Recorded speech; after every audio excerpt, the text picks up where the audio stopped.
যে পরিমাণ মশা বৃদ্ধি পেয়েছে, সিটি কর্পোরেশনের যে অবহেলা, যে মশার ওষুধ দেয় সে ওষুধের মধ্যে ম্যাটালিয়াস ঠিকভাবে থাকে না, মশাও মরে না।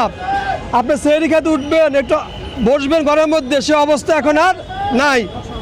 এই পরিমাণ মশা, এই মশা নিধনের জন্য আমরা আমাদের সংগঠনের উদ্যোগে প্রতিটা এলাকায় আমরা মশা নিধনের জন্য মেশিন ক্রয় করে কাজ করে যাচ্ছি।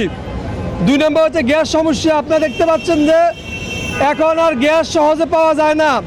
যে পরিমাণ গ্যাসের সমস্যা নাগরিকেরা ভোগ করতেছে, মাস শেষে ঠিকই বিল নিয়ে নেয়, কিন্তু আমরা সেভাবে গ্যাসের সরবরাহ পাচ্ছি না।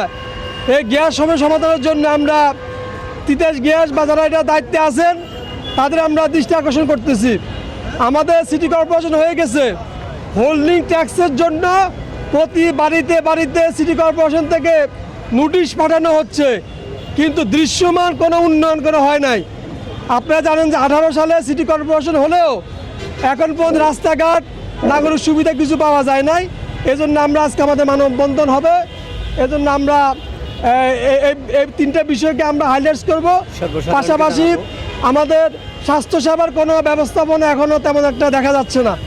স্বাস্থ্যসেবা না পাইলে, সুযোগ সুবিধা পাইলে আমরা শুধু ট্যাক্স দিয়ে যাব, এটা এরকম বৈষম্যের বিরুদ্ধে আমাদের মূলত অবস্থান।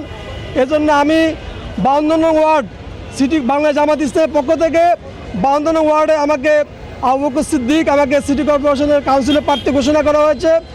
আমার পাশে আছেন 54 নং ওয়ার্ডের কাউন্সিলর প্রার্থী জগন্নাথ শফিকুল ইসলাম ভাই। আমার পাশে আছেন 1 নং ওয়ার্ডের এই যে স্বাগতিক ওয়ার্ড, এই ওয়ার্ডের কাউন্সিলর প্রার্থী আমাদের মাহফুজুল ইসলাম ভাই। আমার পাশে আছেন আমাদের 53 নং ওয়ার্ডের কাউন্সিলর প্রার্থী আমাদের সুরুজ্জামান ভাই। আমার ডান পাশে আছেন কত নম্বর ওয়ার্ড? 50 নম্বর ওয়ার্ডের ইঞ্জিনিয়ার ফখরুল ইসলাম ভাই, যিনি বিমানের ইঞ্জিনিয়ার ছিলেন, উনি প্রার্থী। আরও প্রার্থী ভাইরা আছেন। আমরা আমাদের জাকির ভাই করি, আমাদের 47 নং ওয়ার্ডের জাকির ভাই আছেন। সবাইকে নিয়ে আমরা একটা আন্দোলন গড়ে তুলে আমাদের সুযোগ সুবিধা নিশ্চিত করব। পাশাপাশি যেভাবে প্রশাসক বসায় দিয়ে 2 দিনের ব্যবধানে যে অবস্থা আছে, আমরা জানি না এখানে কতটুকু হরিলুট হয়, এটার বিরুদ্ধে আমাদের অবস্থা আমরা ঘোষণা করতেছি।